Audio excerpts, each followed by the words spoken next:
Côté Chaillot, il va falloir 2 à 3 harnais. Tout le monde n'est pas obligé d'être en harnais. Ce qui est important, c'est d'en avoir 4 toujours en permanence en haut. Ok. Après, on s'adapte si c'est pas son harnais au moment. Voilà.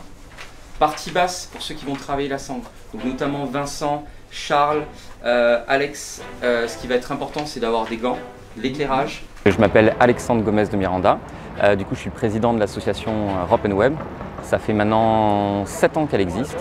Depuis 2014 et voilà, et donc là c'est pour nous un nouvel événement, assister Nathan dans un nouveau défi et retendre une highline entre la Tour Eiffel et directement sur le Palais Chaillot. Une répartition qui soit vraiment la plus homogène. Parfaite, donc anticiper les nœuds, 2 nœuds 8 à chaque fois, on essaie de les faire propres, serrés, bon sens, petite queue de 10 cm du diamètre.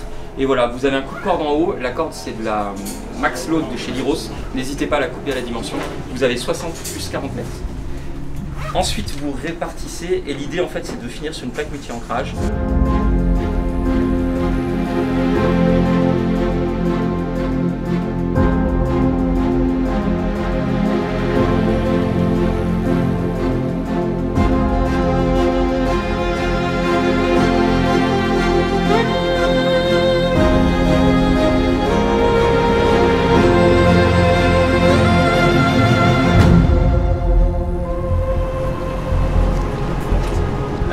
Il y a des assapes en rab et ça on laisse dans la voiture, c'est ce qui nous permettra demain au pire de faire de charger, il faudra qu'on y pense.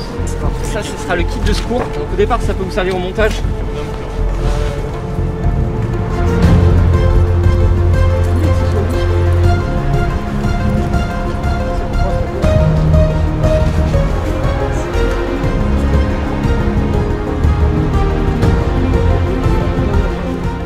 En fait, on était des pratiquants, des mauvais pratiquants, avec Nicolas qui fait partie de l'équipe depuis le début. Et on a essayé de faire de la highline et on s'est rendu compte que en fait, remonter sur une highline, c'est hyper technique. Et du coup, on était directement soumis à ce qu'on appelle le syndrome de suspension, le syndrome du baudrier, du harnais. Et du coup, on a commencé à s'intéresser à ces deux problématiques, le secours en highline et le syndrome de suspension. On a travaillé conjointement avec le CNF Grimpe. Et en fait, de cette collaboration est née des fiches techniques à destination des pratiquants, mais également des professionnels de secours, pour que les équipes Grimpe en fait, soient formées à cette nouvelle pratique. Et voilà, on a eu la chance de travailler avec le groupement des hélicoptères de la sécurité civile pour travailler sur un protocole d'évacuation en hélicoptère. Le Toki, c'est toi qui vas, c'est ça ?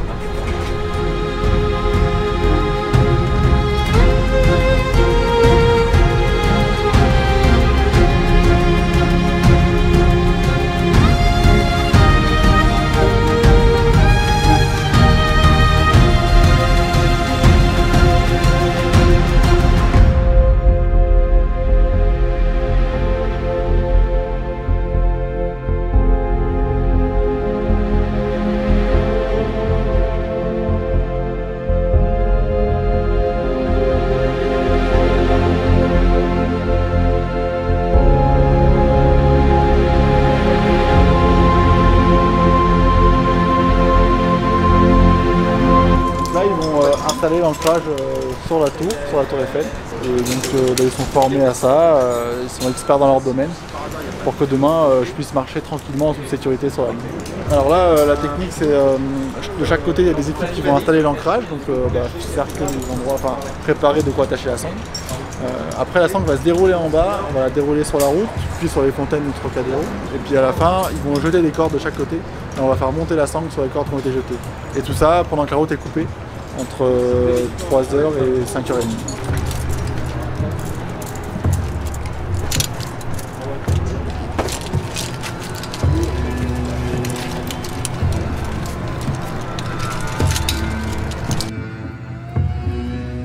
Les événements marquants de l'association, tu as 2015 un Grimp Day, on a fait une épreuve au Grimp Day de secours en highline. Ensuite, on a fait les Natural Games en 2016. 2017, on a fait le record du monde de highline qui faisait 1662 mètres à Navacelles. Ensuite, on a fait la Tour Eiffel en 2017. 2018, rien, année blanche. 2019, on a fait la Défense, 510 mètres entre deux gratte-ciel. 2020, on a fait l'Aiguille du Midi et 2021, du coup, on refait la Tour Eiffel.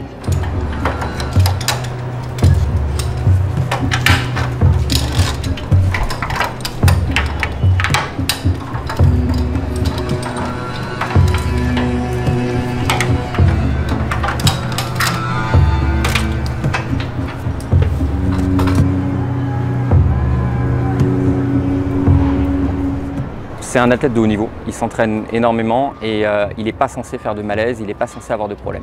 Malgré cela, depuis le départ, on a décidé nous de l'accompagner et d'aller au bout de la démarche et de se dire qu'à chaque fois qu'il s'engageait sur des lignes aussi longues, on allait l'assister et amener. En fait, l'équipe est composée de 80% de pompiers, de personnes du Grimp et du coup, en fait, on essaie d'apporter cette technicité dans un cadre un peu différent. Et donc nous, l'idée, c'est de se dire, peu importe la ligne, on doit trouver une solution pour le ramener au bord ou en tout cas le sécuriser.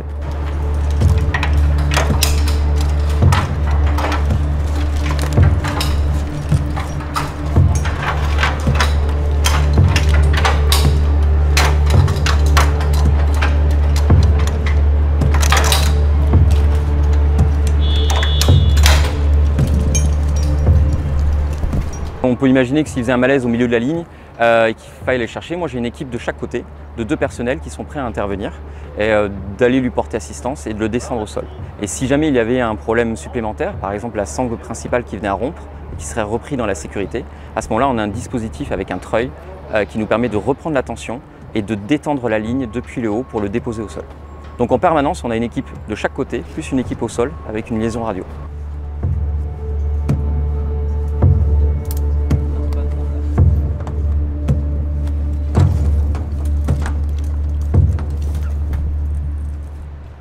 Alors le montage, donc déjà un événement comme ça se prépare à peu près 4 à 5 mois à l'avance, tout ce qui est demande d'autorisation, il faut convaincre les bâtiments de s'accrocher.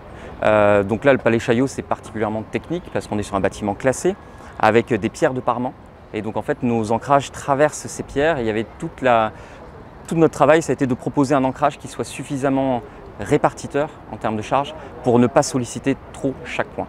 Donc là on est à peu près sur du 80 à 100 kg sur chaque point étant censé tenir entre 500 kg et si on est même plus large, il y a de broches 1 tonne sur chaque point. Alors maintenant pour les phases de montage pur, on est arrivé sur le site vers 22h30, 23h donc premier briefing de sécurité, briefing de montage, ensuite on s'est dispatché une équipe Chaillot, une équipe Tour Eiffel, on a monté les ancrages et ensuite on a dû attendre les autorisations de coupure de circulation pour faire le passage de la ligne au sol.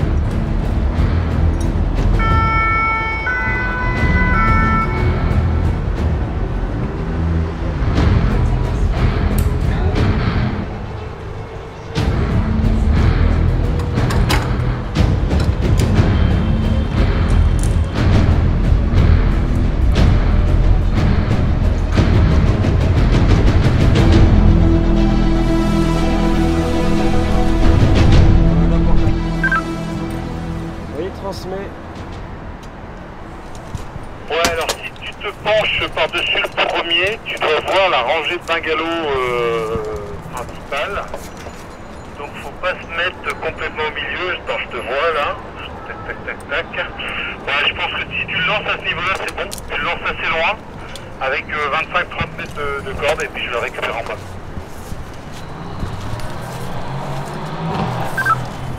Ouais, bien reçu. Oui, je pense qu'il veut pas qu'elle arrive en bas. En fait, quand tu dis 25-30 mètres, c'est pour que ça arrive suffisamment bas sans toucher le sol, je pense. Ah ouais. Sans que le petit sac balance, c'est ça? Ah, il veut pas que ça touche le sol. Ouais. Vas-y, tu peux envoyer à ta face. C'est reçu, on lance.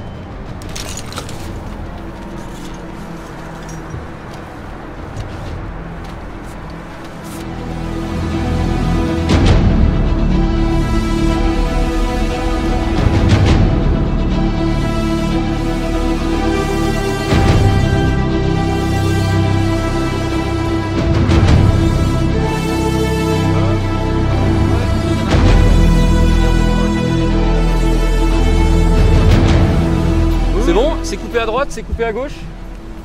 Ouais. Ok, la route est coupée. On progresse avec la sangle sur le pont. Bien, Allez, feu!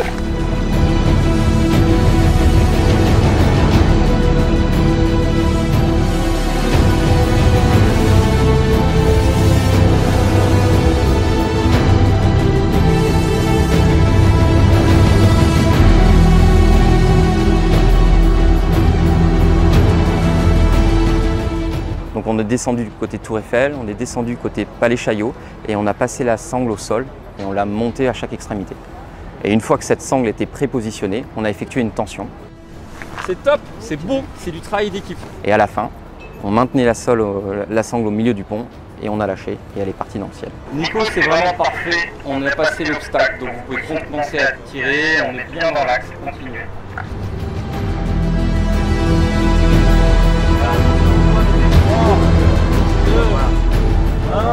On lâche. On lâche. Elle est belle. Bravo les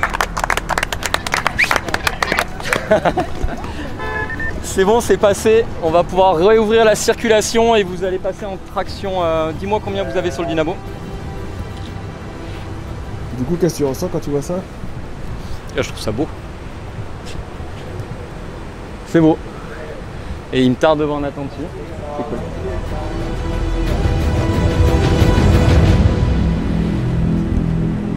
Et bien du coup déjà c'est un soulagement, c'est l'aboutissement, en fait on le fait pas que pour l'installation, hein, même si on est fan de cordes, c'est un peu ce qui nous pousse dans l'association à essayer de trouver toujours des nouvelles techniques et des nouveaux matériels qui soient adaptés. Mais au-delà de ça, on le fait parce que c'est beau. En fait voilà, on trouve tout ça beau, on trouve qu'il y a du sens. Et en fait voilà, c'est plus que relier les bâtiments, il fait plus que ça je trouve. Et voilà, donc lui permettre d'aller plus loin et de le faire avec un peu plus de sécu, pour nous c'est juste trop bien. Normalement, c'est une première qui descend.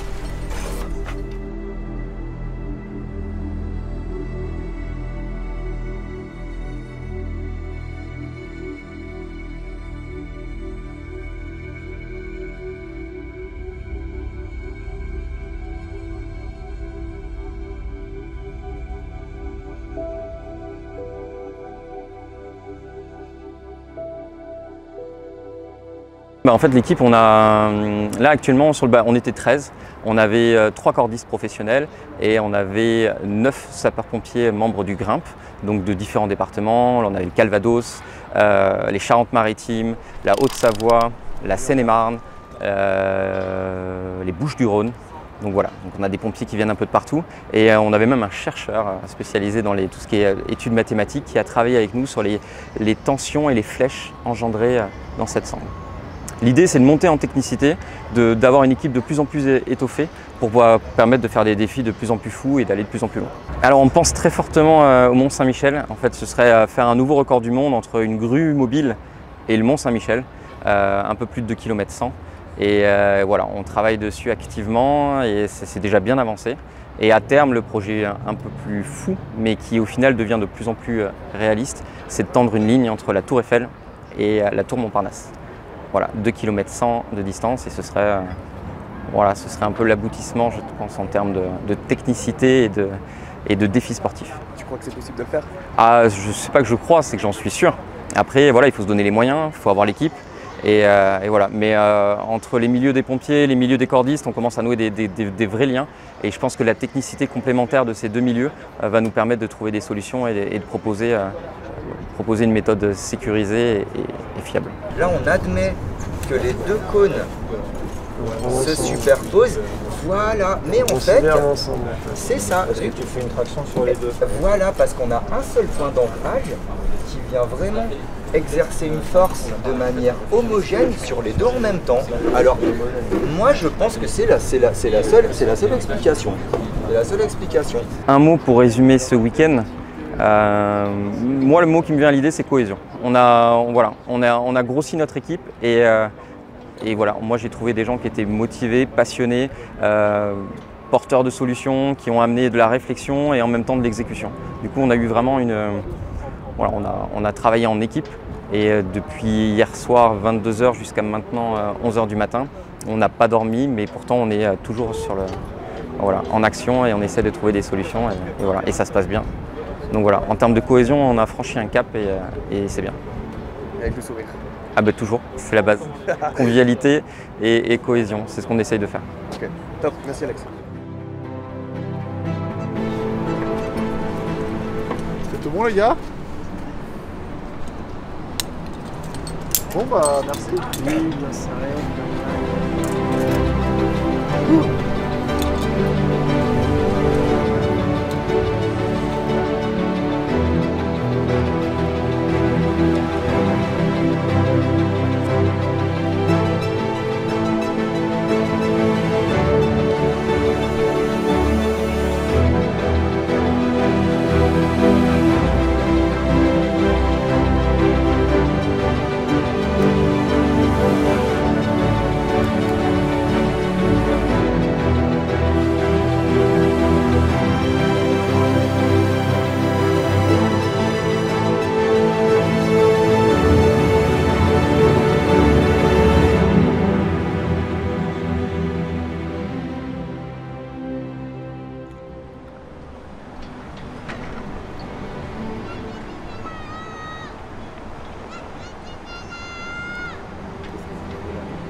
Alors est-ce que tu es fier de cette installation? Je suis très fier. On n'a pas dormi depuis 5 heures hier et il est 10h30.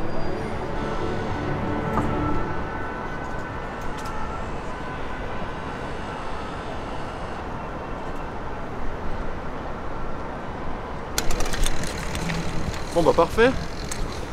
Ça va bien hein. Ça va, le rebond il est bon? Ouais bah le rebond c'est dur à le tenir en fait. Je fais comme ça. Et puis après ça s'essouffle, c'est trop long en fait, mais c'est normal.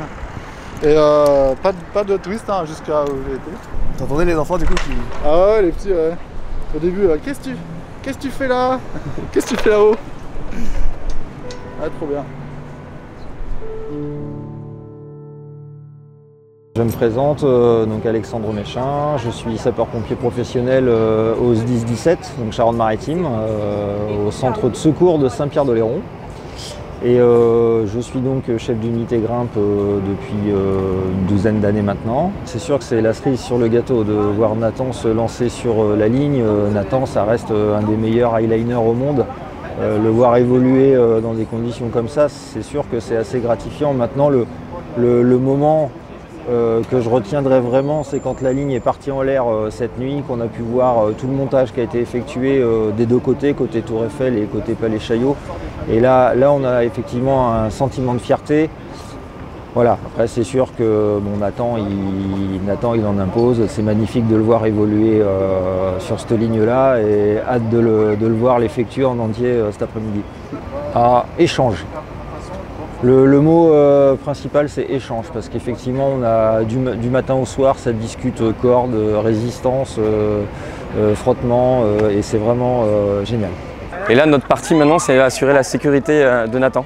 Donc on a une équipe au départ qui l'aide, lui a mis en place un dispositif pour le monter dans la structure. On a des consignes par rapport à l'exposition au plomb. Donc l'idée c'est que Nathan ne touche pas trop la structure au début et évite tous les passages de sas, donc pour qu'il soit plus vite. Non, c'est pas moi. Ah c'est pas vous, bah bravo quand même. Nous on fait l'installation, voilà. Bravo quand même. Bonne journée. Et on fait monter Nathan et après ils assurent la sécurité sur la première moitié de la traversée. Et dès qu'on dépasse la moitié, on a un personnel au sol qui fait la liaison. Et ensuite l'équipe d'arrivée est en place et est active pour réaliser un secours s'il y avait besoin. Là, qu'est-ce que tu as fait comme installation? Alors là, tu vois, l'installation que j'ai faite, ça va consister à faire monter Nathan au niveau de la... Donc on a la ligne principale qui est montée sur un treuil, qui va le monter tranquillement en haut. Et ça, c'est juste la deuxième corde de sécu au cas où. Et là, il y a tout son matériel qui est prêt à l'accueillir, son harnais, ses manucroches pour pouvoir évoluer en sécurité dans la structure. Donc nous, de notre côté, on est prêts.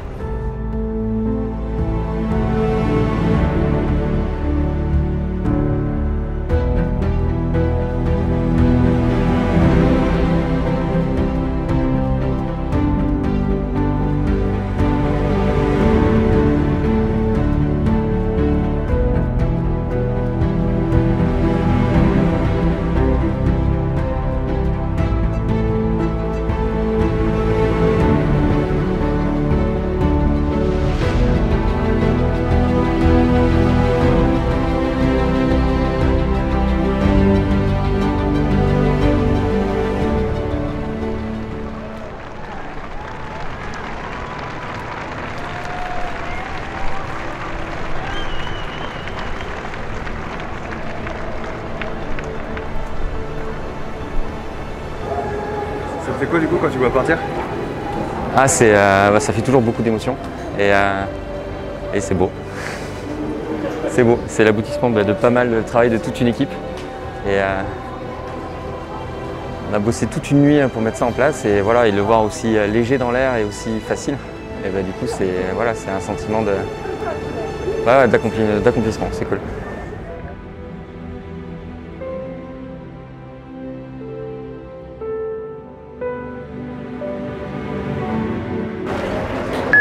Regarde en dessous, s'il te plaît.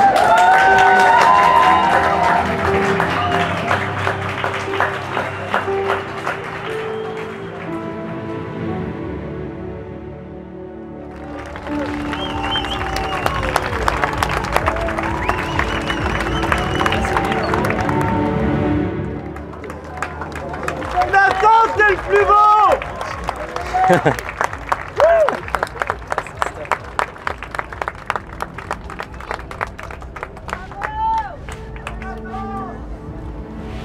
C'est cool ça. On n'avait pas eu ces échanges sur la ligne. Il va s'allonger, regarde. Du coup, qu'est-ce que tu ressens quand tu vois la réaction des gens? Ah, c'est juste génial en fait. C'est pour ça qu'il le fait, Nathan, en fait. C'est de pouvoir transmettre en fait sa passion et de faire vibrer les gens, quoi. Et du coup là, j'ai l'impression que l'émotion elle passe bien, donc c'est chouette. Allez Nathan!